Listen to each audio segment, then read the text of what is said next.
This is Anytown, USA, just like your town. Here we see everyone going about their normal business.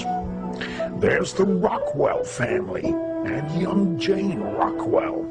And there's Mr. Rockwell. Like many Americans, Mr. Rockwell has a secret. He's a member of a secret society who perform rituals in secret every week.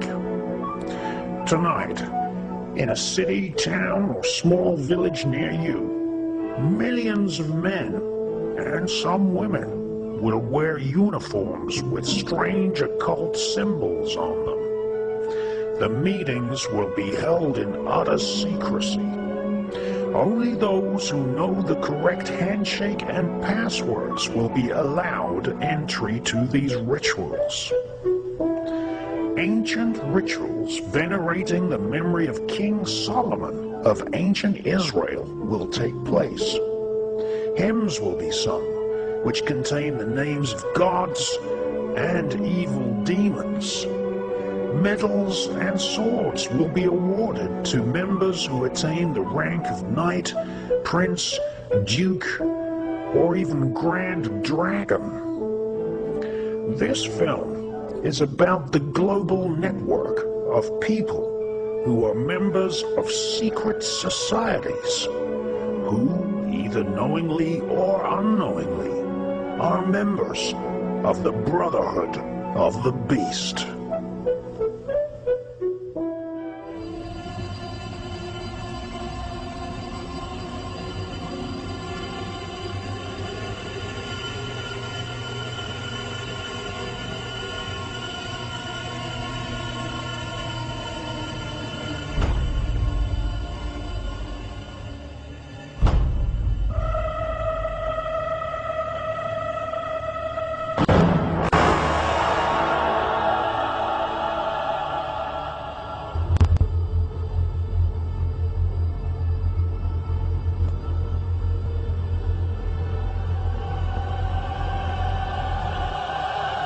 Let it begin.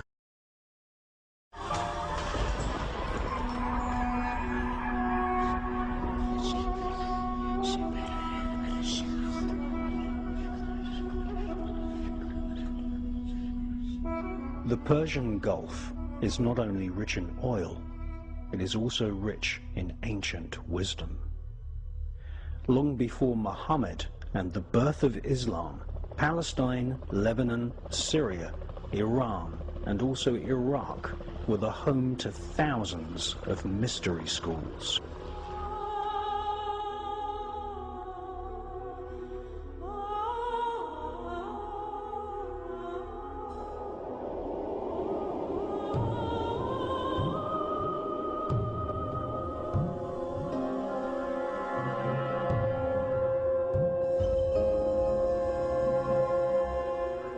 Iraq was once the home of the Sumerian, Chaldean, and Babylonian empires.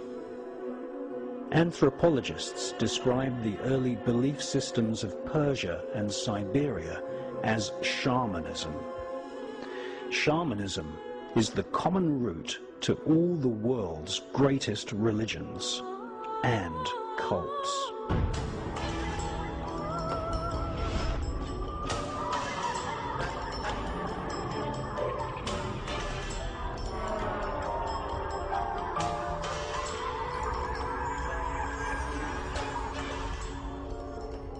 In the ancient world, long before Christians, Jews, and Muslims formed their sects in Jerusalem, there was a belief in the spirits of nature and the spirits of the stars.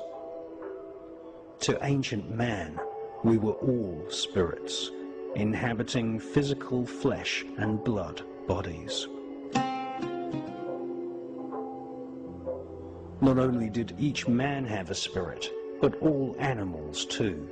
Even trees, mountains, and planets had spirits.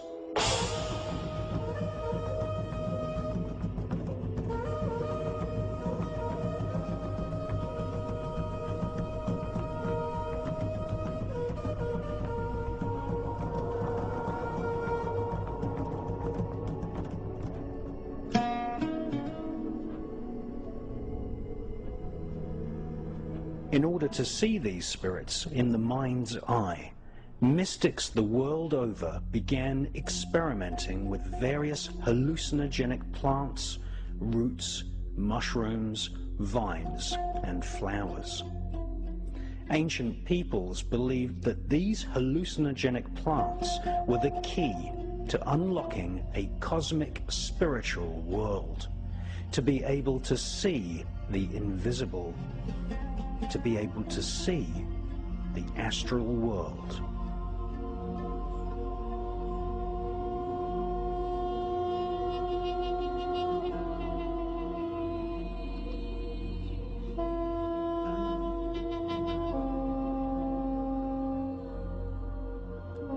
Shamans taught that the spirits of our ancestors and animals and plants were knowledgeable in all things. If you were ill and consulted a shaman doctor, it was the doctor who drank the potion, not the patient. The shaman doctor would then summon spirits of ancestors who would psychically look into the body of the patient.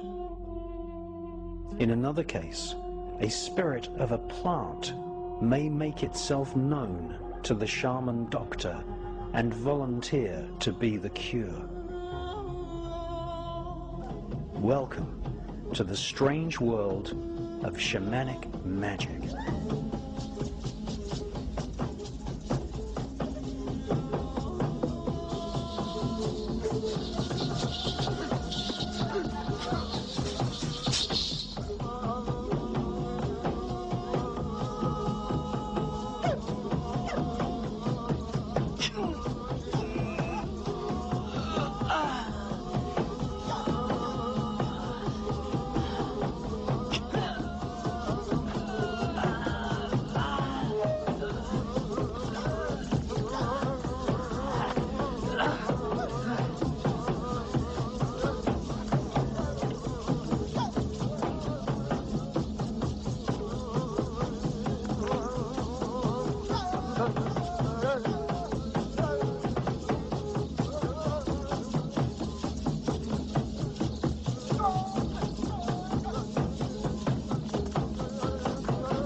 Si weet vaid ina una. Kopse na ta na bafuin. Eish, shine noes kudonas. Na bwe deftan, ma vone vis pepe dam. Heish. Ernest don. Nathan kwaya bau no abe. Dead backside ni fish ma bebe. Shande shane. Aridona. Avampo.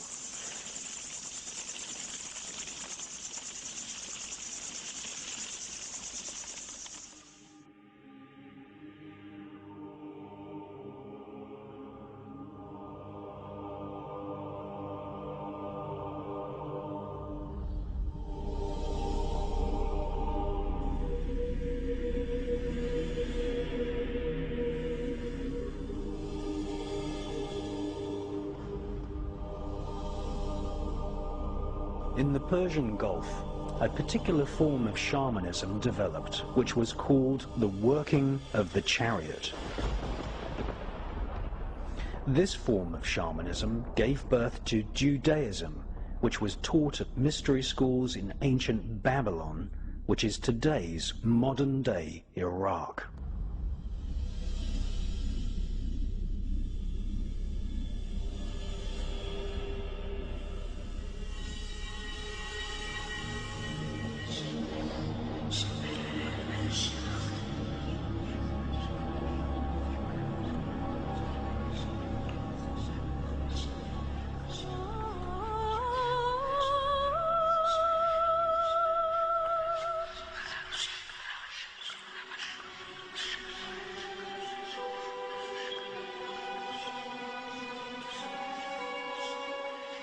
Latin was, and still is, the language of the royal political religious elite. Spirits were conjured upon payment to the magician and summoned to give information on enemies and even cause direct harm to individuals or even an entire army. John Dee, along with other magicians and Kabbalists such as Abraham the Jew, were employed by the royal elite right across Europe. Their roles in the secret history of the royal political elite predated the present trend of employing remote viewers and clairvoyants in the CIA and Her Majesty's intelligence services. It is widely known to everyone from the CIA to the Romany fortune tellers in seaside towns across Britain that spirits know all things past, present, and future.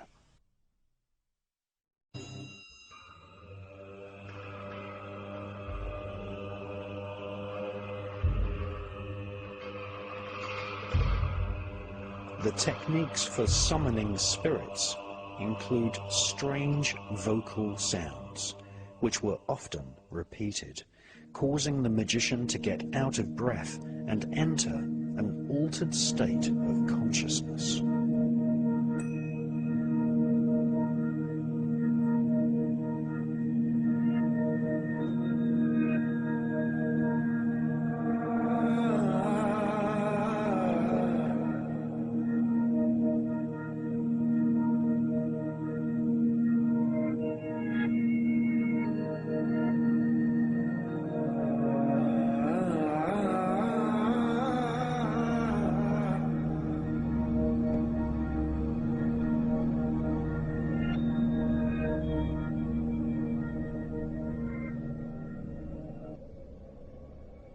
The most famous magical text for summoning demons is called the Goetia, which instructs the magician to make howling sounds whilst calling out the names of the demons in the hierarchy of hell.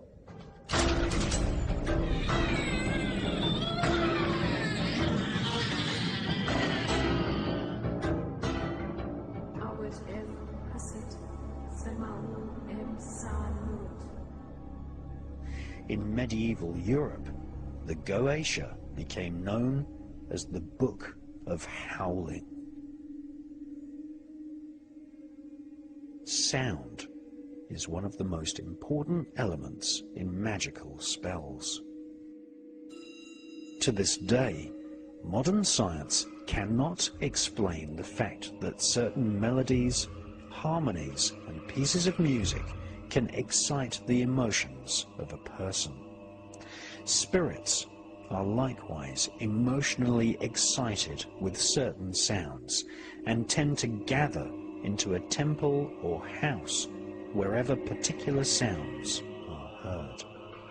Sound can be used to increase emotions, and at Waco, Texas, and Guantanamo Bay in Cuba, sound and music have been used as a torture weapon.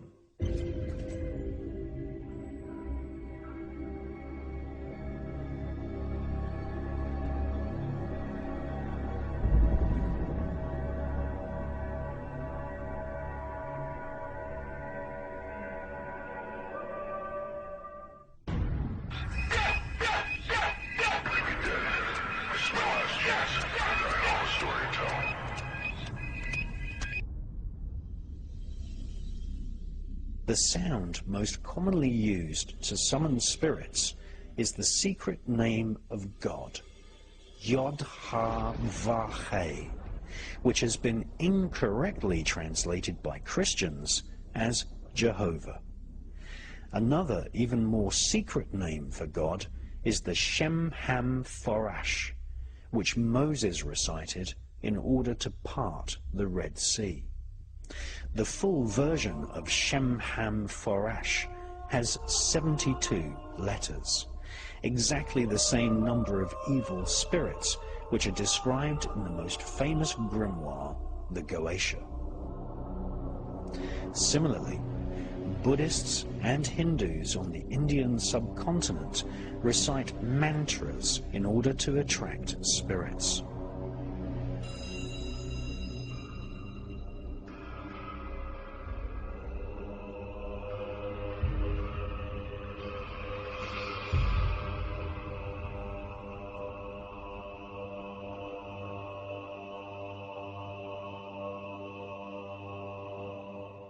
The most famous sacred sound in the Himalayas is Om, considered to be the ultimate mystic sound.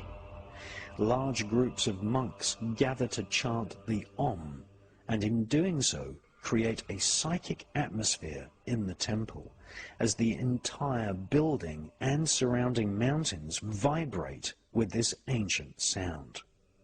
In India, there are spiritualists who claim to be able to see the shapes produced by certain sounds in the ether of space.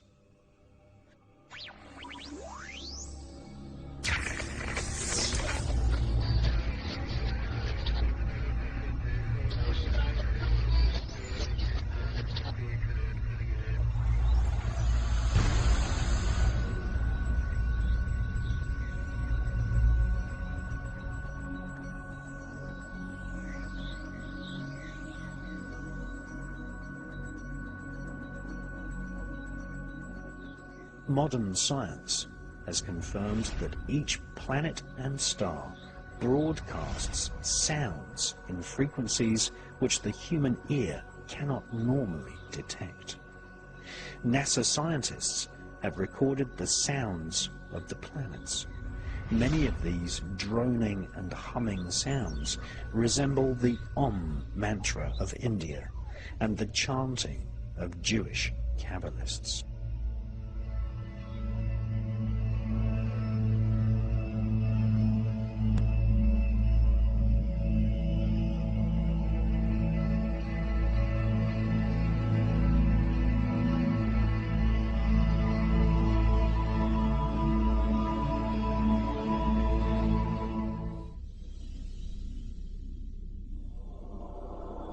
In Alaska and Europe, there are experiments taking place which broadcast microwaves into the atmosphere, which cancel the natural vibrations of the solar system which reach planet Earth.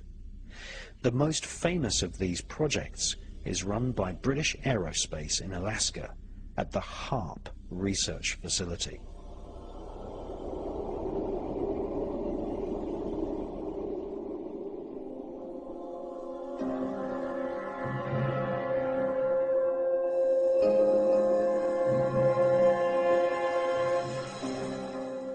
HARP uses technologies invented by Nikola Tesla.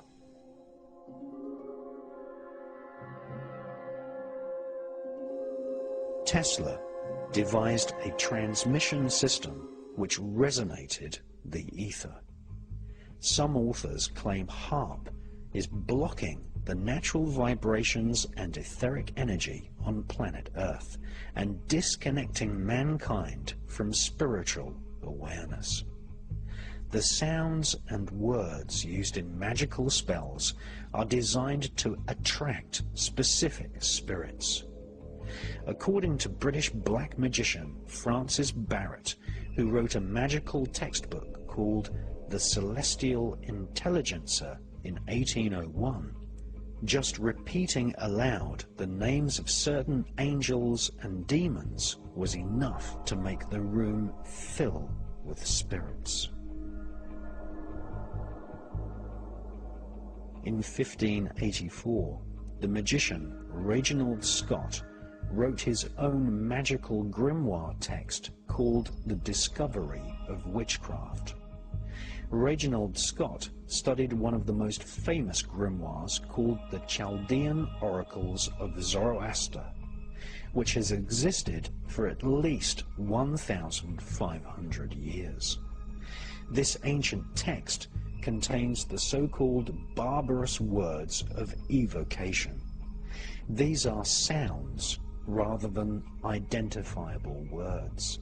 They consist of connected syllables which have no meaning in any known language, but are written using ancient sigils or symbols which evolved from ancient Israel, Egypt, and Babylon. Reginald Scott's book is a list of names of spirits which are to be called out and chanted in a certain order. These lists of spirit names are called litanies. Many magical texts are just simple lists or litanies of the names of planets, angels, spirits, and demons. Just like a computer program is just a list of commands, so too is a magic spell for summoning spirits. Magicians chant and recite these complex lists of names whilst visualizing the magic circle being filled with spirits. Many privately owned magical textbooks were written on consecrated vellum. Often the ink was made from human blood. Some of these books were so effective at summoning spirits that merely opening the book would cause spirits to congregate and ask, "What does the master desire to know?"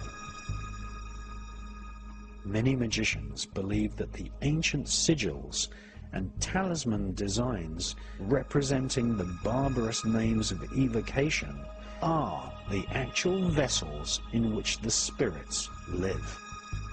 Alongside the spells of the grimoires, magicians are instructed to recite psalms, which are an important part of calling demons into the temple. Just by reciting psalms, calling the names of demons, and writing their name sigils in blood drawn from the magician's own hand is usually sufficient to call a spirit, angel, or demon from the astral planes.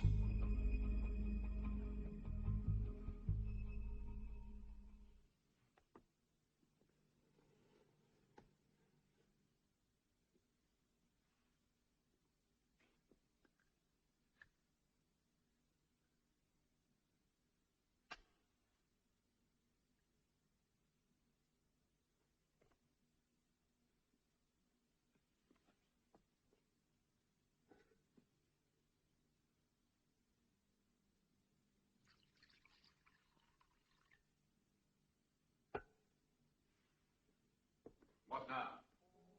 Now, you wait. Actually, I think we're behaving like a pack of idiots. It begins.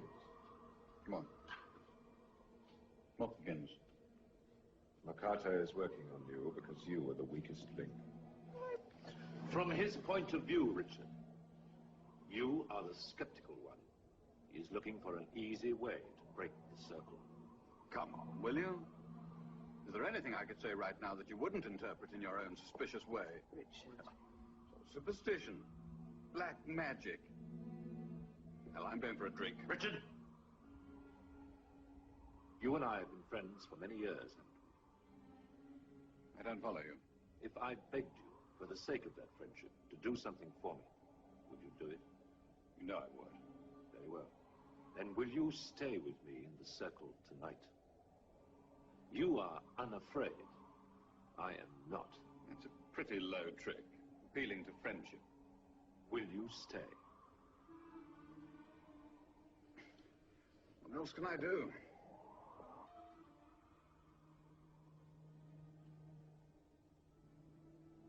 Wish we had some water. We have. What? Yeah.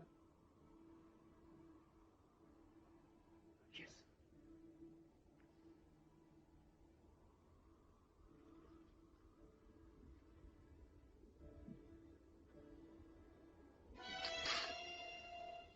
Where'd you get your water from? A swamp? What? Tasty. No, don't touch it. Oh, it was some fresh. No! It's exactly what you want to do.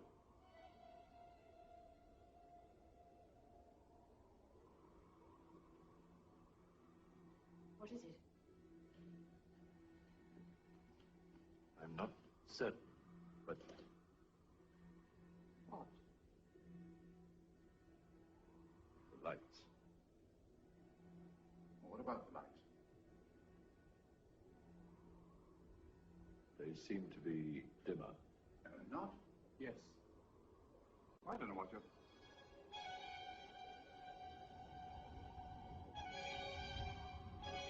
It's getting colder. This is to be expected. Only beginning.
There's light in the hall.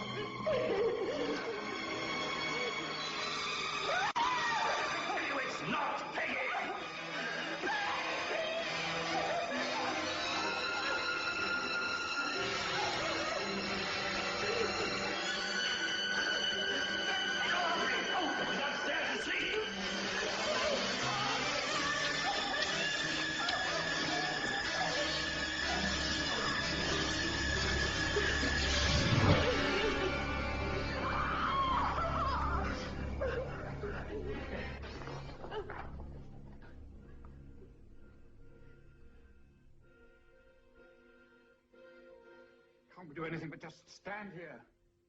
Isn't there any way of fighting back? Only one. What?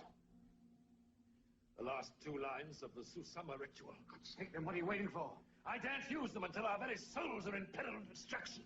To do so would destroy us as effectively as it would stop Makata. It can alter time and space.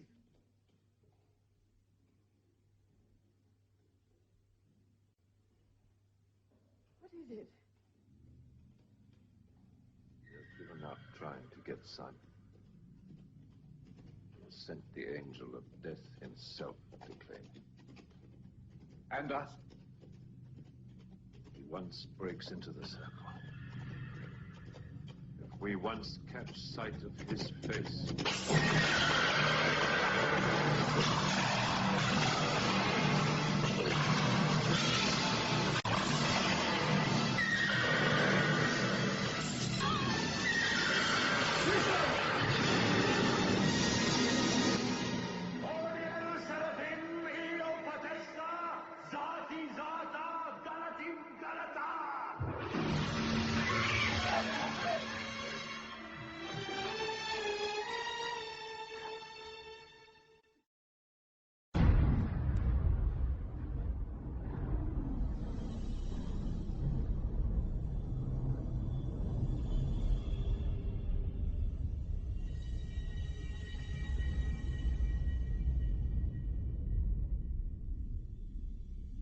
In the city of Angers, in northwestern France, there hangs the world's largest tapestry.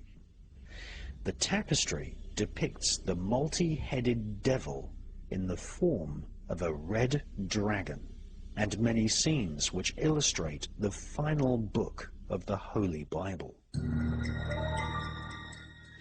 The full title of this book is John's Book of the Revelation of the Apocalypse, which describes the future end of the world. It was dictated to the apostle known as John, as he lay with his head inserted into a niche in a cavern on the Greek island of Patmos. The entire book of Revelation was dictated to John by spirits. The Angers tapestry hangs in the castle once owned by the Angevin royal dynasty, who controlled thrones in France. It was in this part of France that many of the grimoires were published.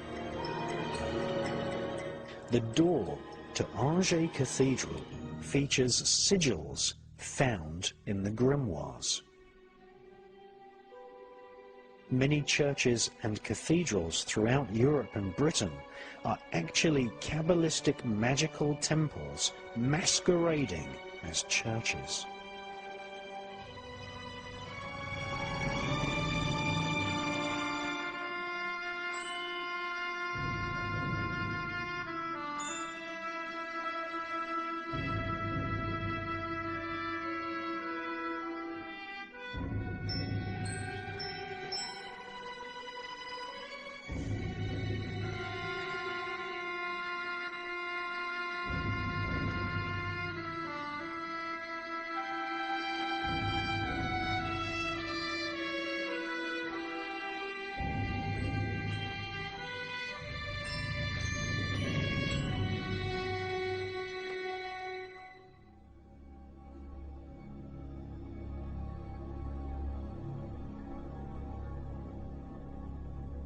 French historians claim that black masses have been performed on the altars of churches throughout Europe for centuries.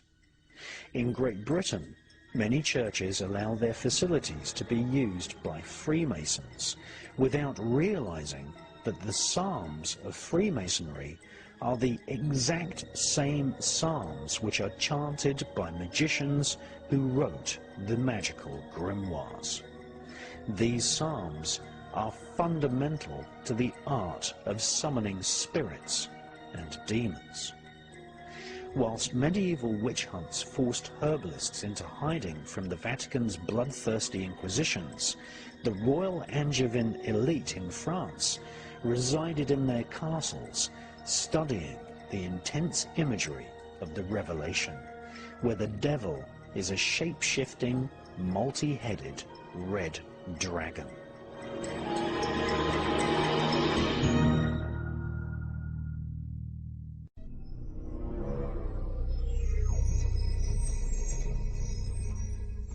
A lot of people have asked me what the demons of the Goetia actually look like, and for the most part they appear in the mind's eye of the magician. It's very rare that you'll have a situation where a spirit or a demon will actually show itself within the magic circle or the triangle of art. It is true to say that the psyche of the magician is really the landscape in which the demons appear. And if you look at illustrations of medieval monks, you'll see that a monk's habit has a rope tied around it. Now, this is a tradition that's come from the mystery schools of Sumeria, which is Babylon, that's ancient Iraq.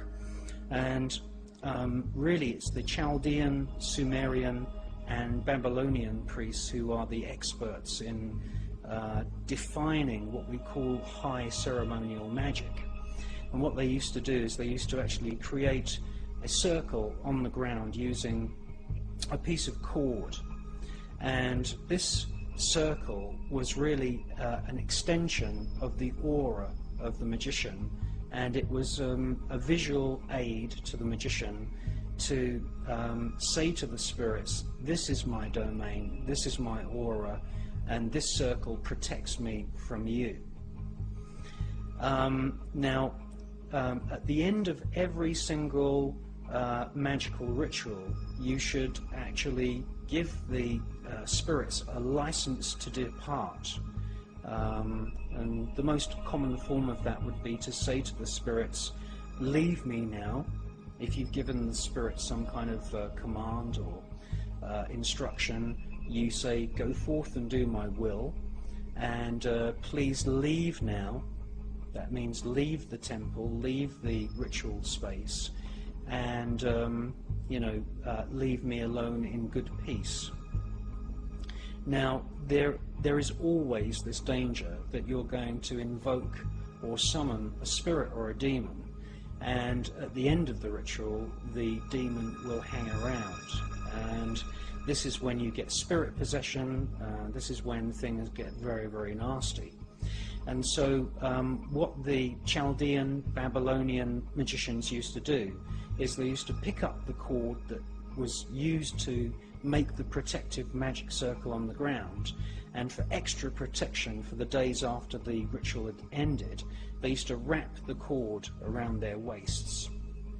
And this is why very commonly you see illustrations of medieval monks with the long gown. That was very typical of what magicians used to wear, with a cord wrapped around their waists.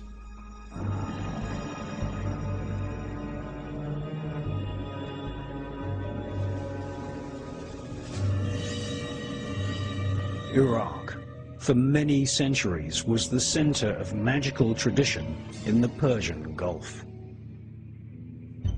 For hundreds of years, thousands of Jewish shamans, today we call them students of the Kabbalah, studied in Fallujah, Basra, and Baghdad.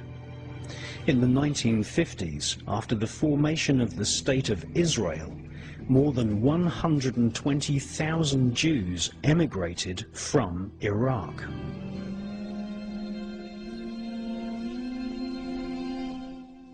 Iraq is not only the crucible of creation, but Iraq was also the birthplace of Kabbalistic, Chaldean, and Babylonian magic.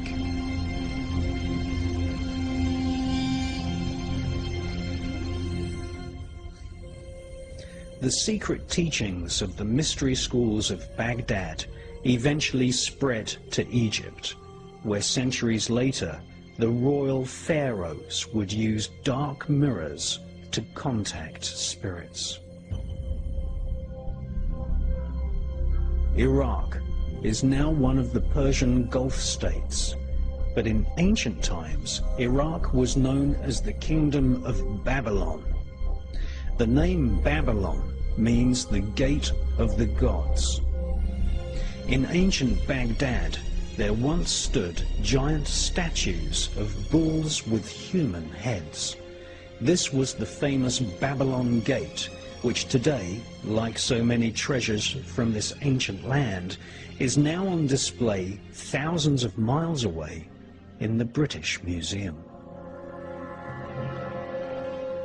The so-called Babylon Gate of the Gods was not just a physical gateway. The statues represented a psychic gateway, a portal where telepathic messages could be communicated to the ancient gods of the stars. The Baghdad Museum has a collection of stone tablets and statues illustrating what these star gods looked like. They were called the Anunnaki.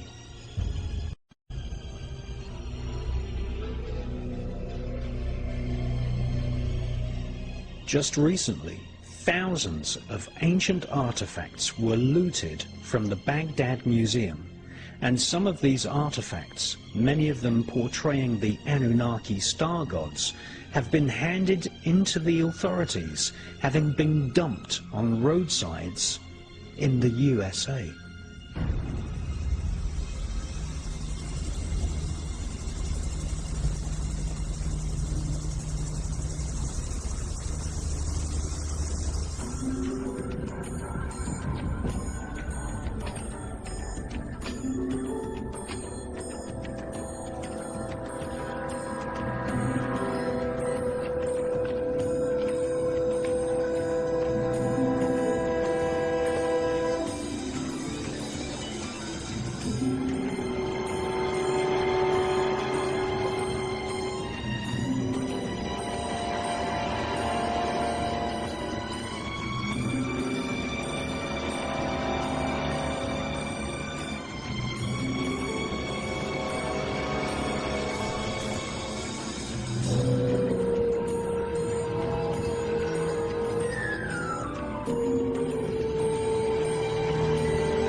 Baghdad, which today is under foreign military rule, was once the global capital of magical ritual.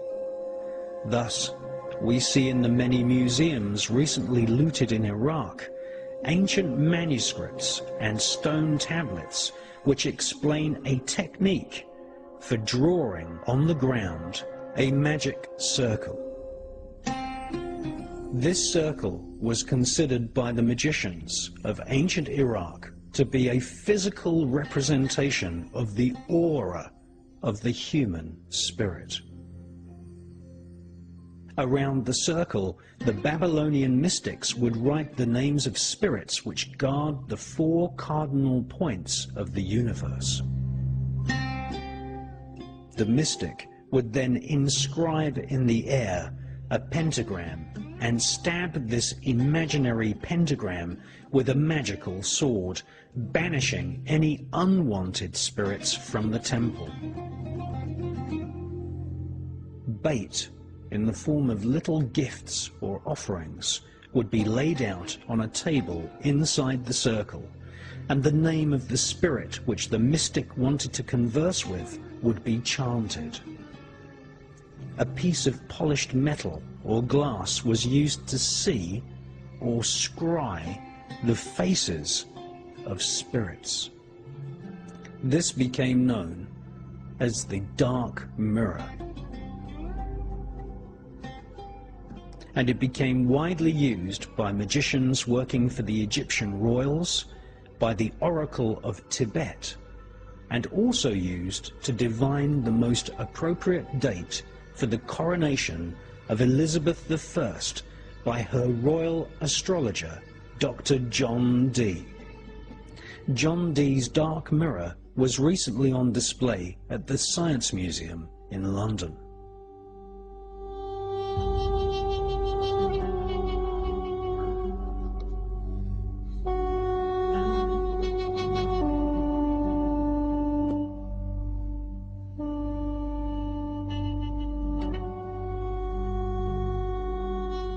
Shamanism, paganism, and Druidism from Europe, the Mediterranean and the Persian Gulf states coalesced into a form of occult science.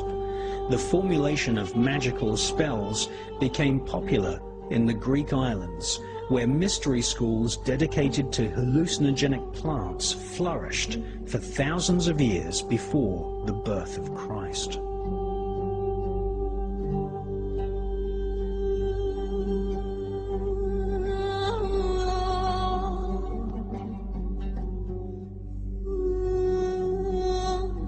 Archaeologists have uncovered magical papyri written in Greek which call forth spirits to aid healing, obtaining visions of the spirit world, exorcism, the attainment of beauty and love, and the destruction of enemies.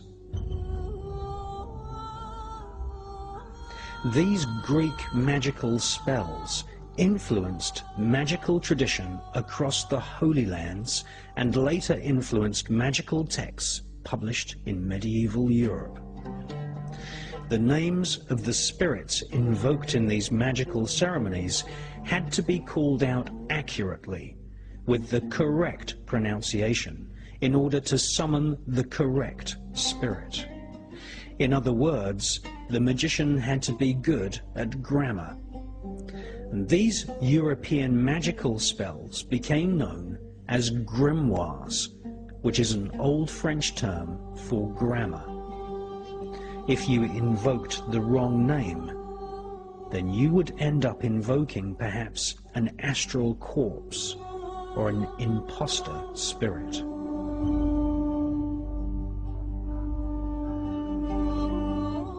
In the writings of Lactantius, he describes the thousands of lost spirits. They are defiled and abandoned demons who roam the face of the earth seeking comfort in destroying men. They fell everything with their tricks and strategies, their deceits and wiles. Lactantius was referring to the incredible seductive power of spirits and demons. If you perform magical ritual well, choosing a time which is most conducive astrologically, and calling the names correctly, then in the mind's eye of the magician, or more alarmingly, in physical plane view, perhaps in the reflections of a crystal ball, or forming a face in the smoke of sacred incense, you will eventually be confronted with the presence of a spirit. It's like the master devised this pretty little scheme as a way of getting back, a horror to the eyes of all men who seek faith using magic. It's not enough, you see, to be a spirit. Today, some of the world's greatest libraries have collections of ancient magical manuscripts. Amongst these collections of manuscripts, there are personal diaries of several medieval magicians. Some of these manuscripts, or grimoires, describe that evil spirits, otherwise known as demons, can often first appear in a very seductive appearance. Perhaps these evil spirits will take on the shape of a small lost child. A demon may also appear as an old person or a beautiful person of either gender. A demon can change its appearance at will, and most demons actually appear as grotesque beings which combine facial and physical aspects of both humans and animals. Sometimes they resemble monsters, with aspects of humans and animals all rolled into one ugly being.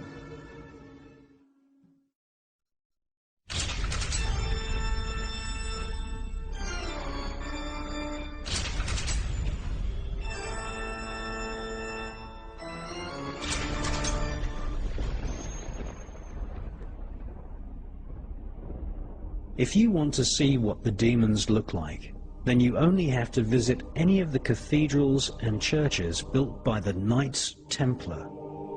They built churches and cathedrals all over Europe in the 11th, 12th and 13th centuries. So-called gargoyles are actually representations of the demon spirits described in the ancient book of Howling, otherwise known as the Goetia.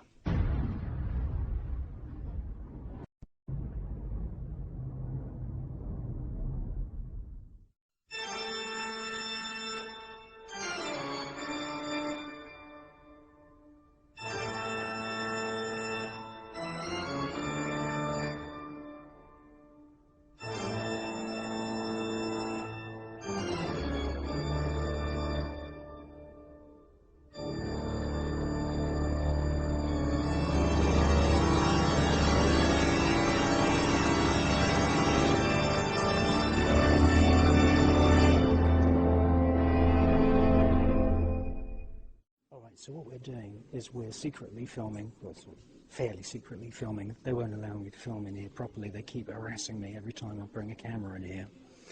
And this is a cathedral in the south of France, in a place called Narbonne. And this cathedral, like many other cathedrals, was designed by the Knights Templar and sympathizers of the Knights Templar.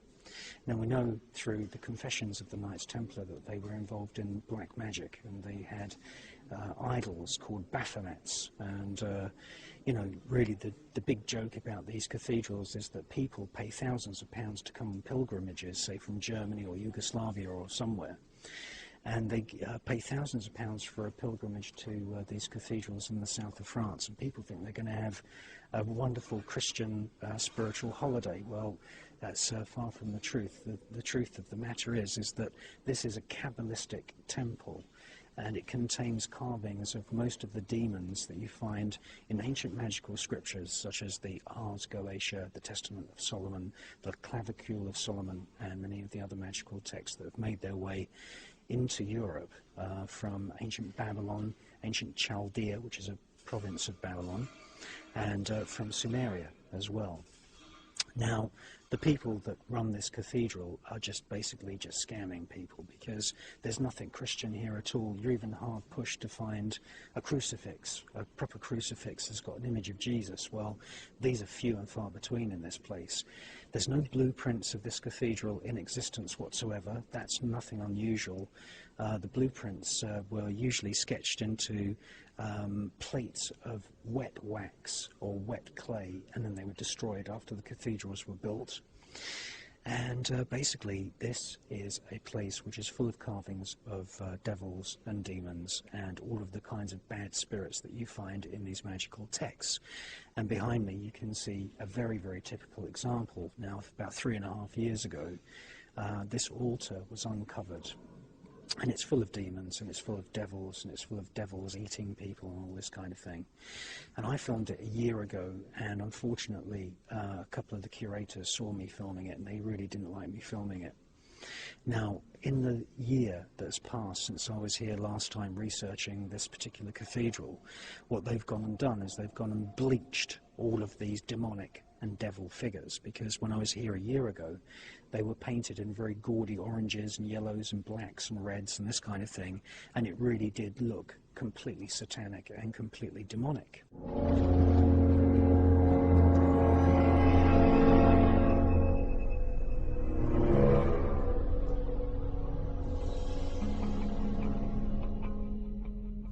So what they've done in the last year is they've gone and bleached all of that paint off to try and make it sort of blend in with the rest of the cathedral. The story is that, you know, nobody knew that this altar, I call it an altar of the Black Mass, the story is that nobody knew that this altar even existed, and they were doing a bit of renovation work here, and 3.5 years ago, oh hey presto, oh we've all of a sudden found this altar which is full of demons and devils and this kind of thing. Well, the truth of the matter is this, is that many people who claim to be cardinals and priests and members of the Catholic Church are actually involved in black magic, and there is such a thing as a Black Mass. Now, the Black Mass is exactly the same as the Catholic Mass, except everything is reversed, and instead of praising Jesus and God, they praise Satan and Lucifer. And I believe that what we've got here is we've got a typical example of one of these cathedrals that was funded and built by black magicians such as the Templars, and we've got an altar here which is where black masses would have taken place, and you see humans being eaten by demons and this kind of thing. Now, we're going to have a little tour as far as we can with the curators keeping an eye on us, and I'm going to show you some of the demons which you find in typical magical texts such as the Testament of Solomon, the Clavicule of Solomon and the Ars Goetia, and you can actually find all of those demons and devils in this cathedral. Now, before we go on the tour, I'm just going to show you some of the features of this actual altar. And the thing to bear in mind is that this would have been used, this altar with the statues of the demons and the devil, would have been used as some kind of visual aid to a satanic priest who would have, you know, explained to people, this is what the devil looks like, you know, these are the demons, and probably given their names. Now, for the Christian congregations, who were basically illiterate peasants who would have come here, they would have probably explained away the existence of this altar by saying, you know, this is what's going to happen to you if you don't give money to the church. You're going to go to hell and all this kind of thing. Or the other possibility is that nobody even knew that this altar to the Black Mass existed, and they may have even kept it covered up. It's not until you zoom in that you can really see how evil the whole thing is. There's all kinds of winged demons, griffins, devils. If there's any humans depicted, then they're usually depicted as being boiled or eaten, or having their limbs crushed and broken. What about these figures up here? Are they saints or? Well, they're meant to be, but you know, it's just basically a cover story for having this evil altar. You see griffins there, all kinds of weird things. And then, yeah, at the centre of this entire horrible altar, you've got this mouth of a monster with another monster inside, and to the left of the monster inside the mouth there's a cauldron full of people being boiled and other people, and there's people being hung as well. You may, ask yourself, what's this actually doing in a church? It's so evil. It's like a kind of medieval version of a Hammer House of Horror movie. There's a cartload of people that are going to be probably eaten or killed in some horrible fashion. And it's important to remember that the Knights Templar were very, very much involved in the design of these kinds of cathedrals, and it's no wonder that guilds of Freemasons were formed, and they secretly worked on these buildings and then destroyed all of the blueprints. But all the paint, as you can see behind, it was painted in very, very gaudy colours, and what's happened in the year since I was here last is that all that paint's been bleached off to try and make it blend in with the rest of the cathedral, I suppose in order to stop people like me from asking awkward questions. Now the cover story is that you've got, some kind of Mary and Jesus figure standing on top of the devil. But as far as I'm concerned, it's strange that this altar was covered up and not known about up until 3.5 years ago.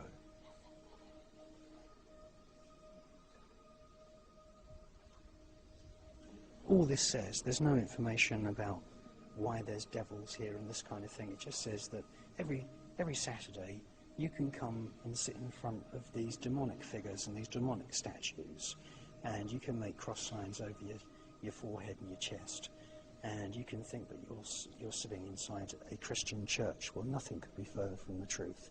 Why, out of all of these individual chapels in this gigantic cathedral, have they chosen this particular demonic kind of altar to have all of the Christian ceremonies? And the interesting thing is that right behind, and I'll just go over there, is that we have some very, very interesting skull and crossbones iconography.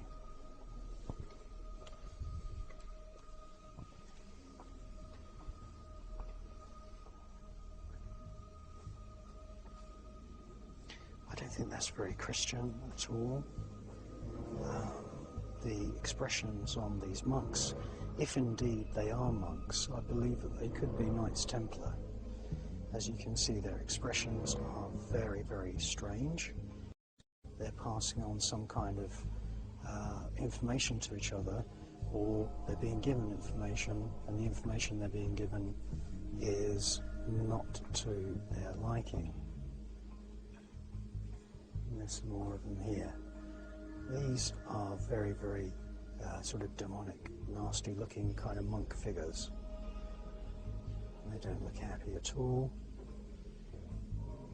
So you've got 6 very elaborate carvings there. Not a single one of these figures is happy. Now, to the left of these 6 rather dissatisfied, nasty looking monks, if that's indeed what they are, they look like black magicians to me, is that you have this even more scary face, which is passed off as being a cherub. Well, that's not a cherub at all. In the Ars Goetia, that's known as Volvac or Volak, and it's a demon spirit that appears as a child who usually rides on the back of a winged serpent or a winged griffin or a winged dragon. And so you can see that that is not the happy face of a cherub. It's been deliberately carved as an evil face, and in the left hand pupil you can see that very clearly. And you say, well, where's the dragon? If that's meant to be Volak or Volvac from the Goetia, where's the dragon? Well, the dragon is right here. There's 2 of them in symmetry. So that does not fit into the idea of a of an angel or a cherub. It's very, very demonic, and that sits on top of a plaque which has very, very serious and nasty skull and bones iconography. But there's larger griffins and dragons and larger sort of strange composite creatures which resemble the creatures which are described in ancient magical texts elsewhere in this cathedral. So let's take a look at them.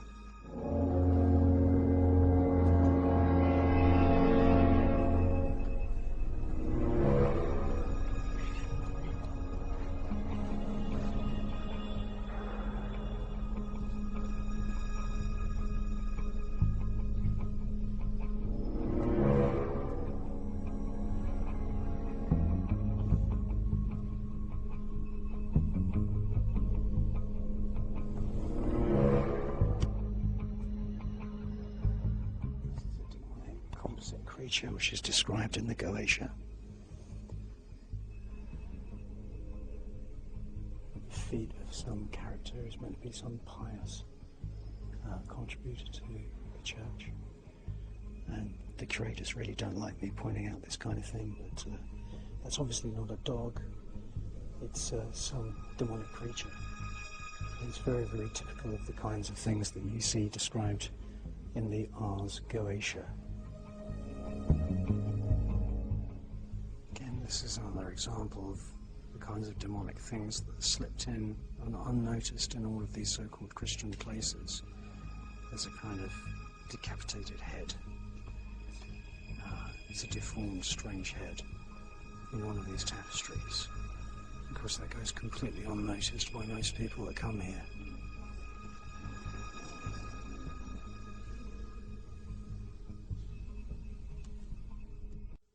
Ladies and gentlemen, the very word secrecy is repugnant in a free and open society, and we are, as a people, inherently and historically opposed to secret societies, to secret oaths, and to secret proceedings.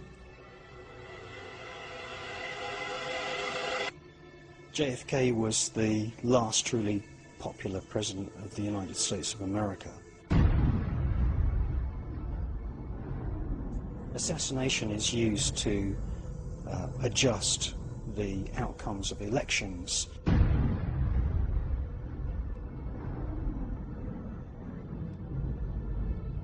Lee Harvey Oswald is innocent. Lee Harvey Oswald deserves to be pardoned posthumously, and the reason for that is because there are photographs of Lee Harvey Oswald standing in the crowd watching JFK's cavalcade go by.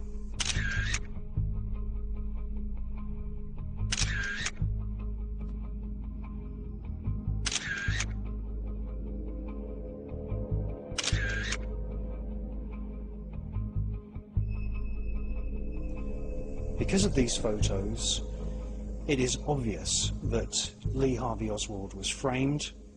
There's no way that he could have been in the book depository, and Lee Harvey Oswald was a stand-byer. He was just in the crowd, and he watched the motorcade go by, so there's no way that he could have actually played any part whatsoever in the actual firing of the shots that killed JFK. As President Kennedy's motorcade left the center of Dallas, where President Kennedy was shot today from an ambush. We see Jackie Kennedy leap to the back of the car, and what she's doing, she's trying to collect and save parts of her husband's brain.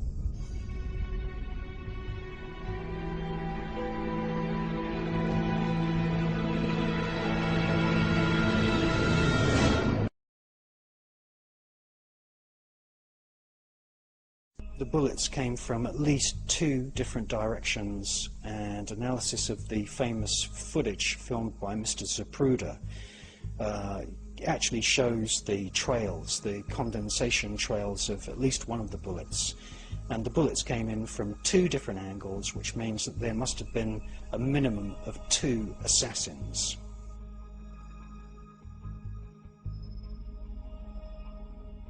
The leader of the FBI at the time of the Kennedy assassination was J. Edgar Hoover. J. Edgar Hoover was a cross-dresser. He was a very strange man with a lot of secrets. J. Edgar Hoover was in charge of the FBI, and when you join the FBI, one of the first lessons that you learn when you investigate a crime is to ask, who benefits from that crime? Well, the person that benefited the most from the JFK assassination was Lyndon B. Johnson. Lyndon B. Johnson was sworn in very, very quickly. In actual fact, one of the witnesses was Jackie Kennedy. And Jackie Kennedy stood there as a witness, and she still had parts of her husband's brain splattered over her clothes. Lyndon B. Johnson therefore became an unelected president of the United States of America. What we saw from that moment onwards is that he stepped up US military activities, not only in Vietnam but all over the world. That's a trend which continues to this day. Lyndon B. Johnson was a pervert. He used to ask White House security people to telephone young secretaries in the middle of the night pretending that he had dictation. Now we know this because there was a tape recorder installed in one of the drawers inside the presidential desk at the Oval Office, and I've got those tapes, and you can hear Lyndon B. Johnson doing most of his presidential duties on the telephone. And the reason that he preferred the telephone is because he didn't want anything written down. I want the 5 smartest, best educated, fastest, prettiest secretaries in Washington. I don't want any old, broken down old maids. I want them from 25 to 40.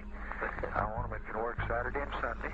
Right. I want them that can work at night, not be afraid to go home after the Secret Service takes them out of the gate. I want them to have a college degree if it's at all possible, and be able to keep secrets. I've got to have some people that I can trust. Oh. Where are you? I'm at home. Who's this? This is the president. Oh. What are you doing? Oh, I think someone's playing with me. No, you know, I want to talk to you about our work, honey. Where are you at home? Oh, yes, I am. Are you busy?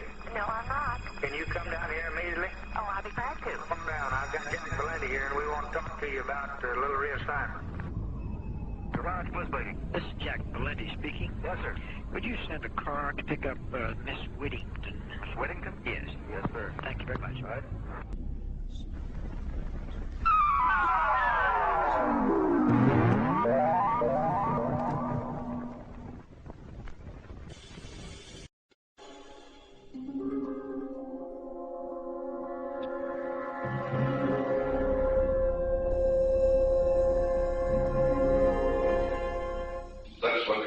Let's look at Northern California. You understand? Yeah. You know what's happened in San Francisco. Just gone. It's clear over. I know that, but it isn't just down in the rowdy part of town. But the upper class in San Francisco is that way. The Bohemian Grove that I attend, one time to time, the Easterners, the others have come there. But it is the most faggy goddamn thing you will ever imagine in San Francisco crowd because it's just terrible. I mean, I never want to shake hands with anybody in San Francisco.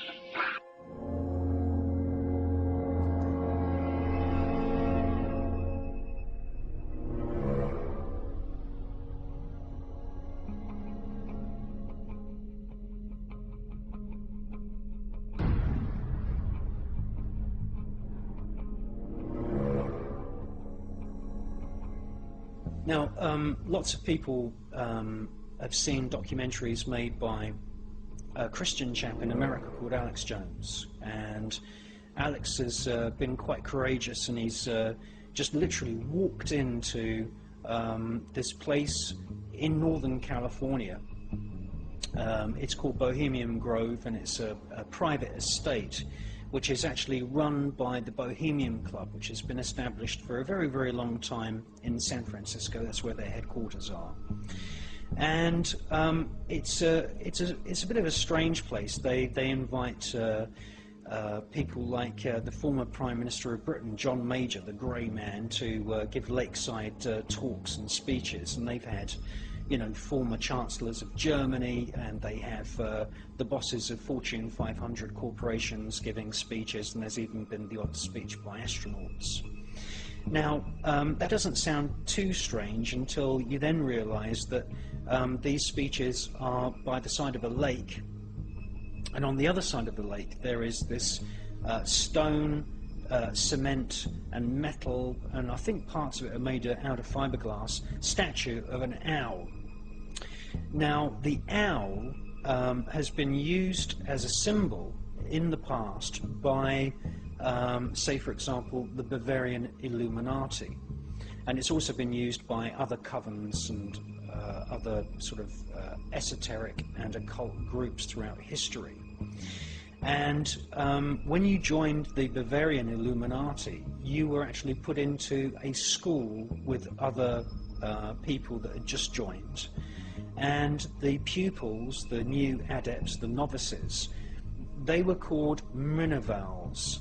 And the Bavarian Illuminati actually divided their new members into churches, and they were called the Churches of the Minervals. And their logo, or their symbol, was an owl, and that owl comes from the ancient Mediterranean, from the mystery schools that were on Crete and Cyprus and other islands in the Mediterranean. And they also used the owl symbol, and the owl has become known as the Owl of Minerva. And in actual fact, there's an entire area in the south of France, bordering the Mediterranean Sea, where there are many, many castles built by Gnostic sects like the Cathars. They were basically running their own form of a kind of Gnostic church or an occult church. And this entire area of France is called the Minervois. And the owl, which we see on the other side of the lake from where these lectures are given at Bohemian Grove, is the Owl of Minerva.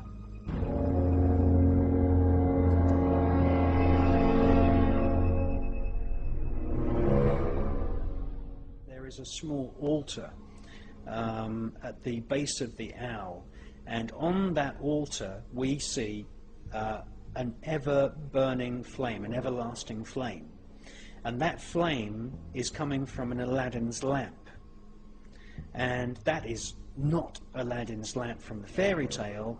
It is, in actual fact, an effigy of the brass vessel that was used by King Solomon to entrap the demons that are described in the Goetia.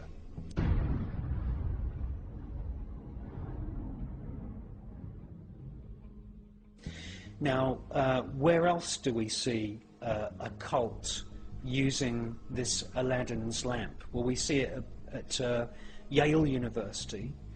We see it inside the headquarters of the Skull and Bones. And the Skull and Bones is a fraternity. It's a sort of pseudo-Germanic offshoot of the Bavarian Illuminati that was set up in the 1800s. And there was a break-in by a sort of fake fraternity that was set up called the Order of the File and Claw. That's a file and a crowbar. And they set up their fake fraternity just literally to break into the headquarters of the Skull and Bones. And this has happened twice, and there are actually photographs of people from the File and Claw, and in more recent times another group that actually managed to break their way through a window and get inside the headquarters of the Skull and Bones. And there again we find that the Skull and Bones also have a everlasting flame in the form of the classic Aladdin's lamp.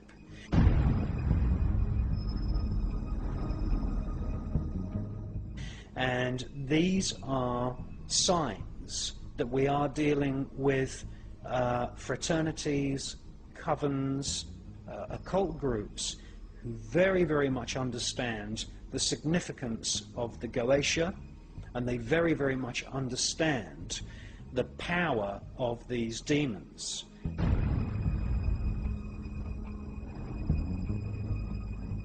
And the fact that you've got the Aladdin's lamp being used by Skull and Bones and the Aladdin's lamp being used by the Bohemian Club at Bohemian Grove shows that there is a demonic aspect to what these groups are interested in Yes, they have interesting speeches by politicians which are, for the most part, fairly innocuous, anemic, and don't really harm anyone, but I can tell you now that there is a darker aspect, higher secrets within these groups, and they are linked to the ancient legends of King Solomon and the Goetia.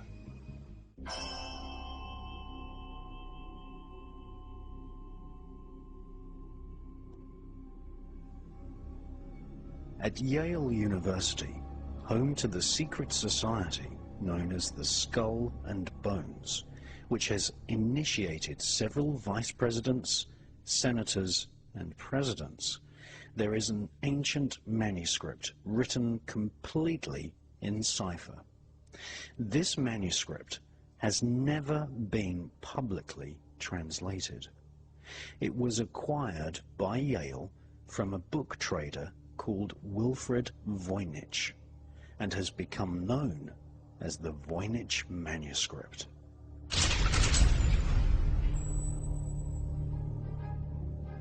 This handwritten, highly detailed manuscript was discovered by Wilfred Voynich at Villa Mondragone near Frascati, south of Rome, more than 100 years ago.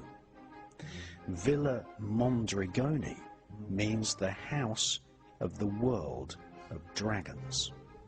Villa Mondragone was a training college for Jesuits. The most famous Jesuit of all time was Ignatius Loyola, whose secret society was the first to use the name Illuminati.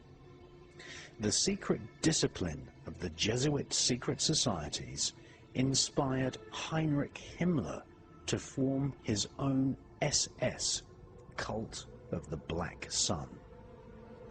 Adam Weishaupt was a Jesuit, and he formed the Bavarian Illuminati secret society based on the secret teachings of Jesuits in the 1700s.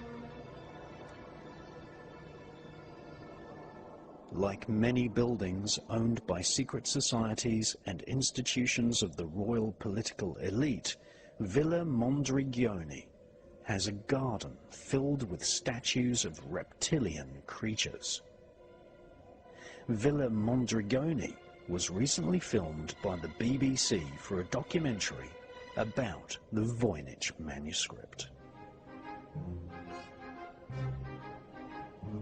Wilfred Voynich acquired the manuscript and took it back to his shop in Shaftesbury Avenue in central London. He placed a price tag of $165,000 on the manuscript, which was full of diagrams of herbs, flowers, and vines. It is patently clear to anyone who has studied magic that the Voynich manuscript is actually a book of magical spells, incantations, magical astrology, cosmology, and herbology. Many drawings in the Voynich manuscript feature hallucinogenic plants, such as the blue lily of the Nile, which has been confirmed by Professor Andrew Sherratt of Sheffield University as containing hallucinogenic alkaloids which create a feeling similar to modern-day ecstasy or MDMA.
Voynich manuscript has drawings of naked women standing and laying in pools of water with tube-like structures around them.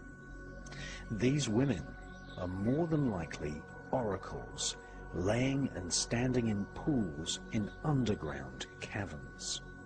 Other diagrams in the Voynich manuscript show how to place a goat in the center of a magic circle and transform its spirit into the evil goat of Mendes, one of the ancient apparitions associated with the devil himself.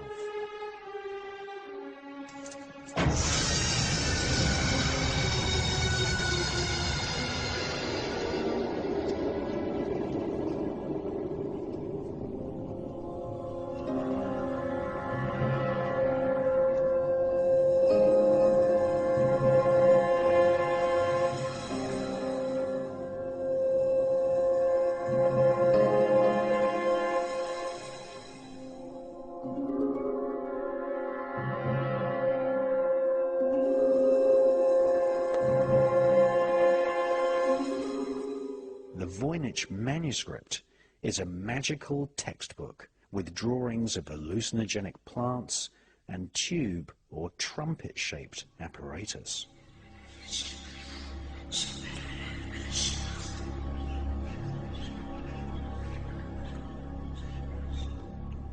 In spiritualism, it is very common that whispers from spirits are amplified using what is known as a spirit trumpet.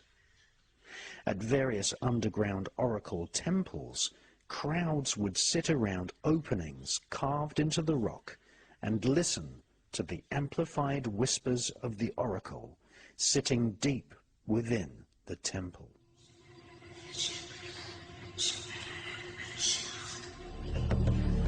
I invite you to drink the healing water and ride horses through our time together. Let's not hide what we have heard, and let's keep what we have found.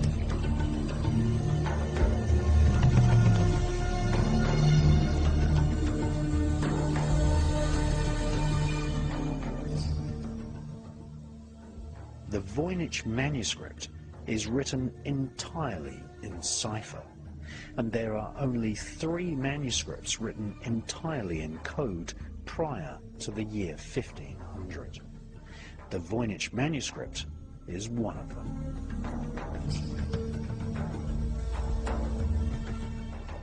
Many words in the manuscript repeat, and this is a sure sign that the manuscript contains spells, as magical incantations often repeat the same word many times.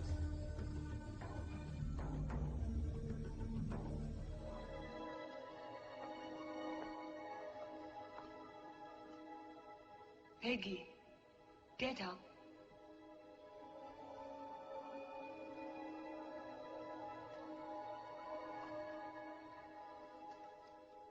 Repeat after me the words of the Susama ritual. Uriel Seraphim. Oriel Seraphim. Io Potesta. Io Potesta. Zati Zata. Zati Zata. Galatim Galata. Galatim Galata.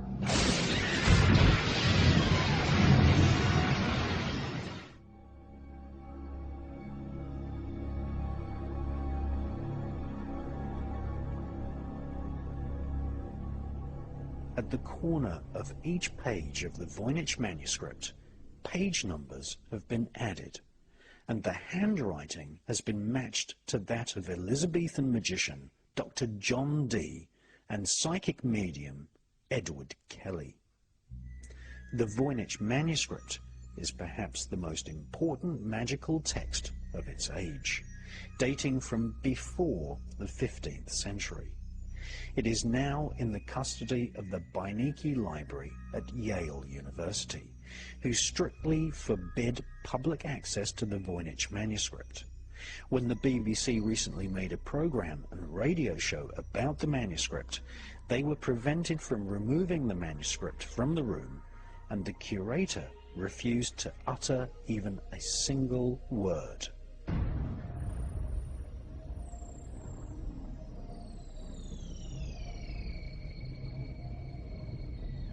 Clearly, the Voynich manuscript is a magical grimoire, part of a corpus of magical works which were codenamed the Holy Grail in the 12th and 13th centuries.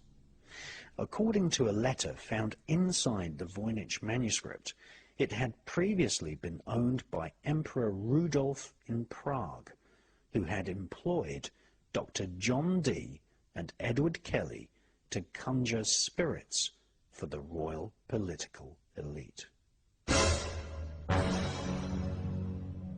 The British Library, the Louvre in Paris, and even the Royal Collection of the British royal family all have similar grimoire texts in their vaults. Most of the original grimoire texts, almost without exception, were written in Arabic and Hebrew. Before the Kabbalah became popular in 13th century Europe, there existed in ancient Israel a form of Jewish shamanic magic known as Mahaseh Merkava, the working of the chariot. Many of the grimoire texts explain the techniques for summoning demons and even how to invoke the spirits of planets into the magician's magic circle. The original texts are based on knowledge from before the time of the pharaohs.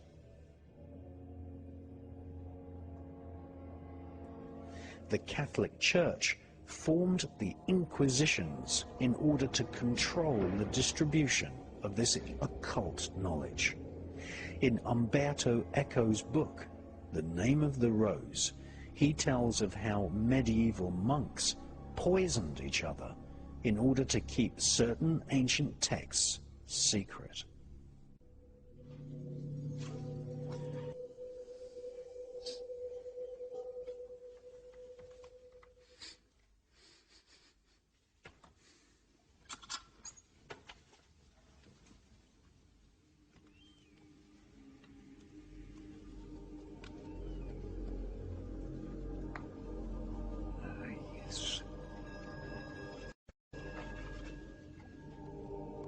Images.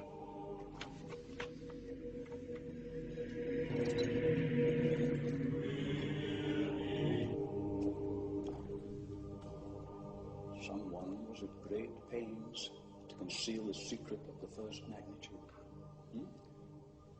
The calligraphy is without question left-handed.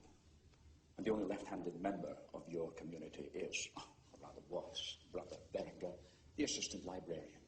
Now, what kind of secret knowledge would he have been privy to?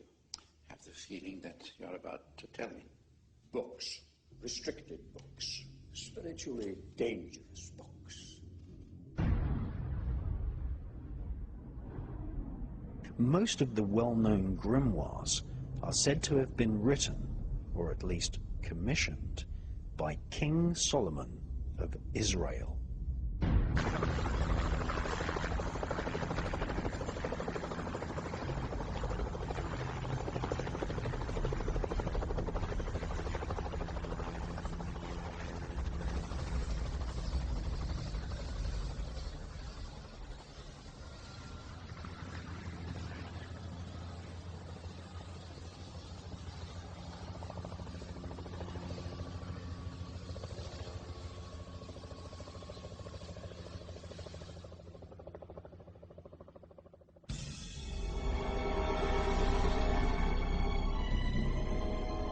Under Jewish law, it is forbidden for anyone under the age of 40 years to study the Kabbalah. However, during the medieval era, a rabbi teaching Kabbalistic studies in Narbonne, in the south of France, introduced the grimoires to a French aristocrat called Hugh de Champagne. And previously, secret Hebrew books of magic were translated into Latin and passed into the hands of non-Jews for the first time. Hugh de Champagne began demonstrating how to contact demons for European aristocrats.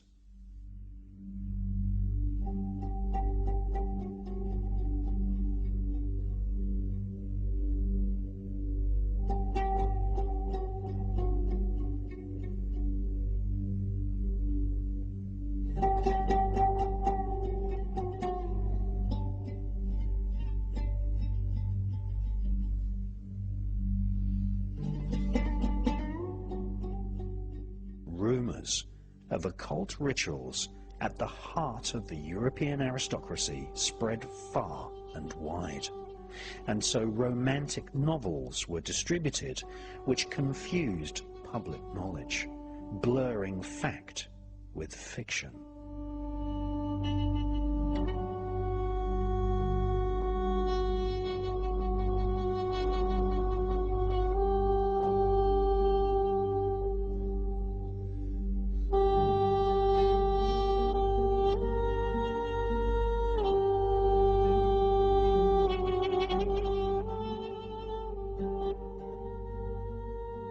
These fictional accounts became known as Grail romances, and the grimoire texts were codenamed the Holy Grail.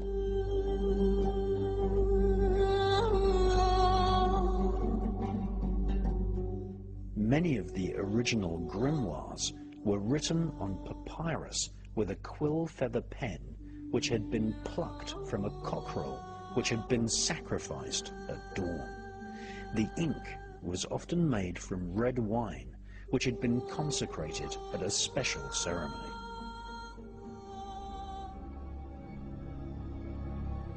The sheets of papyrus eventually made their way into the modern world, being traded by magi from the Holy Lands who traded hallucinogenic mushrooms in the Adriatic.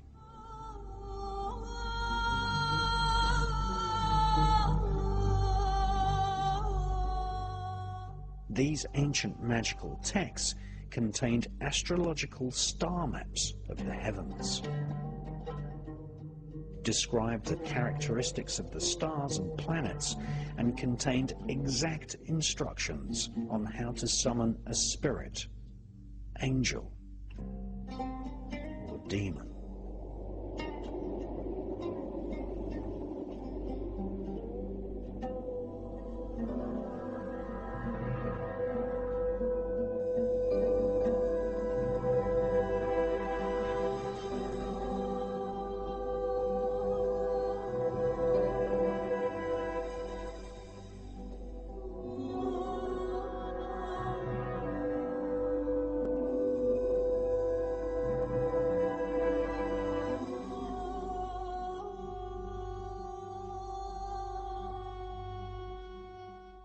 These spirits could be seen in the reflections of a crystal ball.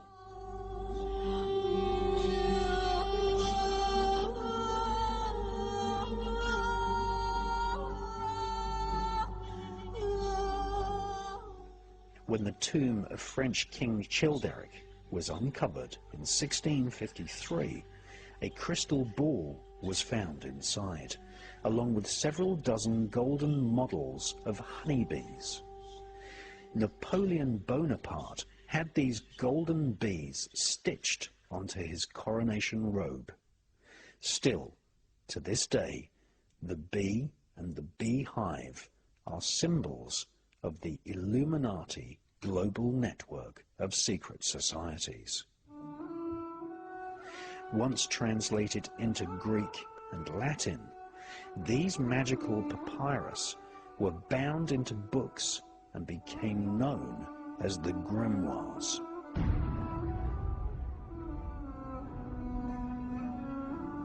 The translators of these magical instructions for summoning spirits were often priests bishops, and even popes working at the Vatican Library. Outside the hallowed walls of the Vatican, peasants were burnt alive for being interested in magic, whilst within the private reading rooms and cloisters of churches and royal palaces, magicians such as John Dee were busy at work employing the knowledge of the grimoires to contact spirits, plan wars, and inflict psychic attack on the enemies of the state. In the 1700s, the century which saw the birth of Adam Weishaupt's Illuminati secret society flourish throughout Europe, a new grimoire was published. It has become known as the Grand Grimoire of the Red Dragon. Just as we see in the tapestry of Âges, the Red Dragon is a symbolic representation of the spirit of the devil.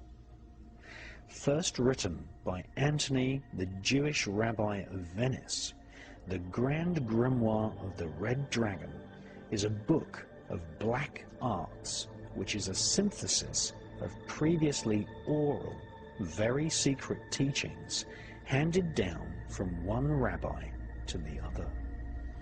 The Red Dragon Grimoire is almost exclusively dedicated to instructing rabbis on how to invoke demonic forces.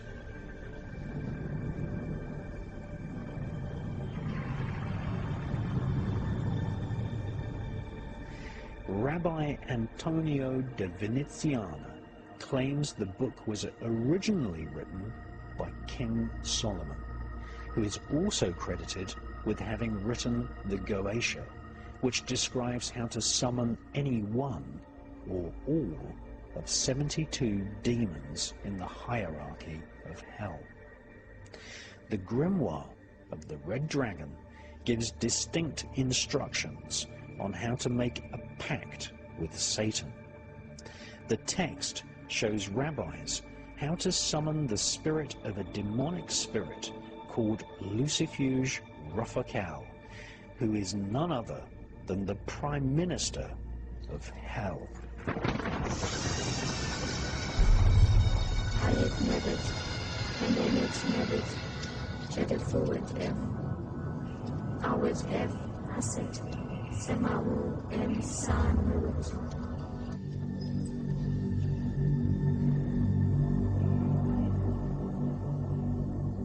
Many authors believe that the pact with the Prime Minister of Hell was originally devised in texts written or commissioned by King Solomon, and it was, up until the making of this film, one of the closest guarded secrets of the Hebrew Kabbalists.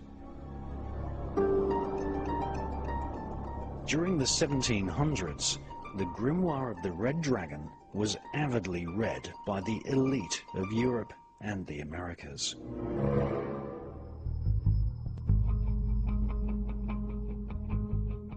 Many magicians and rabbis were hired in order to make pacts with the devil and Lucifuge Rufacal. The Grimoire of the Red Dragon indicates that if you serve the devil, then the rabbis following the rules of the pact will be rewarded with knowledge of where buried treasure can be found. This treasure is obviously symbolic. The Grimoire of the Red Dragon inspired the stories of Dr. Faustus, who was actually a real historical character.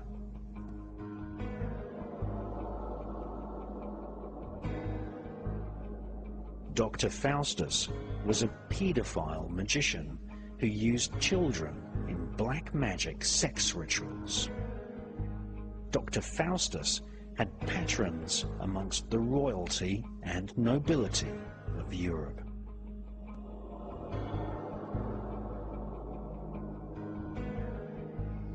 In the year 1509, a German magician, Henry Cornelius Agrippa, wrote 3 books of occult philosophy.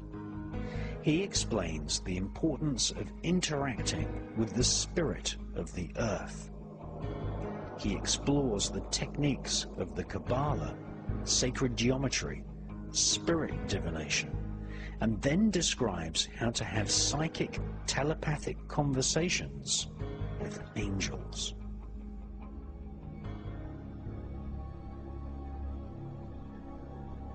Through the publication of his 3 books of occult philosophy, Henry Cornelius Agrippa became a favored magician at the royal courts of Europe.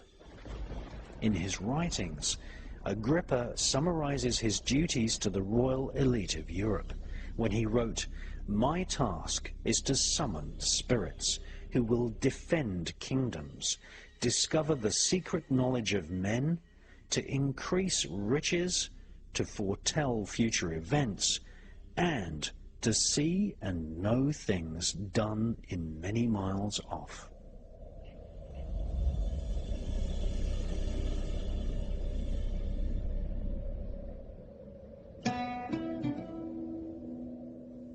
By the 1500s, the magical texts of Arabia and the Kabbalah were in the hands of magicians advising the royal court of England. Elizabethan magician and spy John Dee was born in 1527.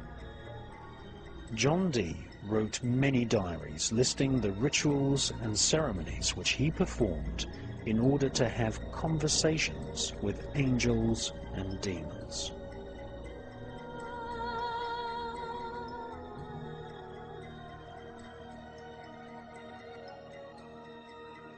John Dee was astrologer royal to Queen Elizabeth I and used the same magical grimoire texts as the Knights Templar.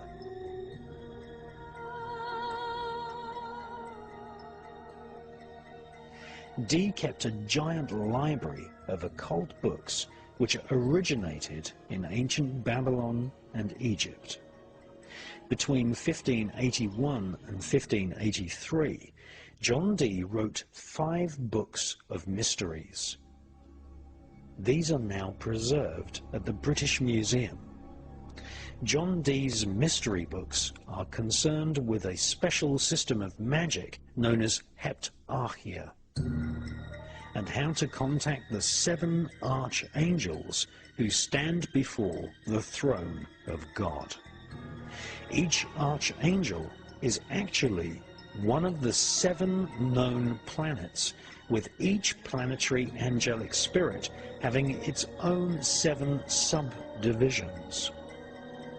John Dee designed what he called a holy table, onto which he mapped the angelic names and the 7 subdivisions of the astral planes on each planet of the known solar system. A special talisman rests at the center of Dee's holy table, which contains the stylized names of spirits. This wax tablet is called the Sigillum Dei Ameth, which is Latin for seal of truth.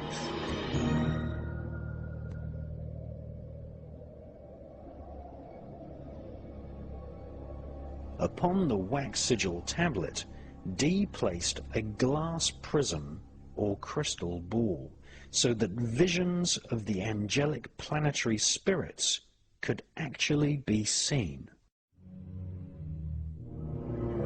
The spirits dictated immense amounts of information to John Dee and his psychic collaborator Edward Kelly.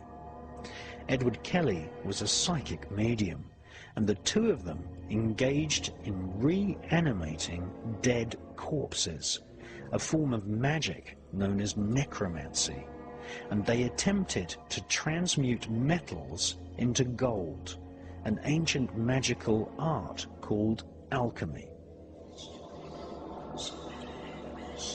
2 entire books of spirit messages were dictated to Dee and Kelly, called the Book of Logeth and the Book of the Speech from God. The spirits spoke in a strange language which John Dee called Enochian. The spirits told Dee the magical sounds and words by which God himself created the universe. Between May the 28th, 1583 and September the 7th, 1607, John Dee and Edward Kelly started to receive very specific information from spirits, which included instructions on how to build a great table of the earth. This occult device was used in conjunction with specific magical sounds known as keys, which summoned spirits to Dee and Kelly.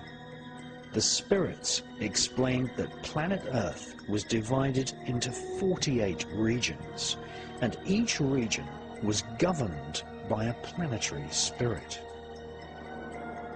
John Dee informed his employer, Queen Elizabeth I, that any country of the world could be placed under their command simply by invoking the spirit which resided in that particular part of the world.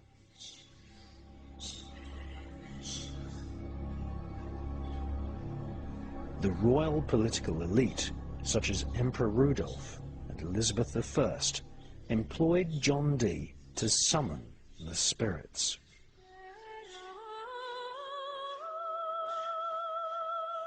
According to John Dee, the spirits summoned using the grimoire texts recommended creating a new world order, where the armies and navy of Great Britain were sent out to conquer the Americas, India, Southeast Asia, and Australasia.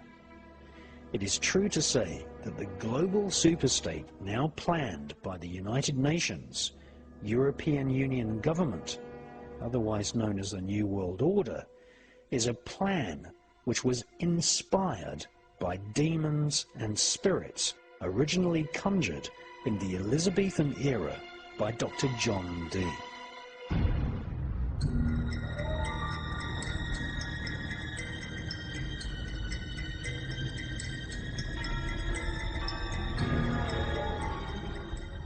John Dee wrote a manifesto for world domination, which became the single goal of the elite, a plan to enslave the world into a psychic dictatorship and to create a single one-world government ruled from Britain using magic.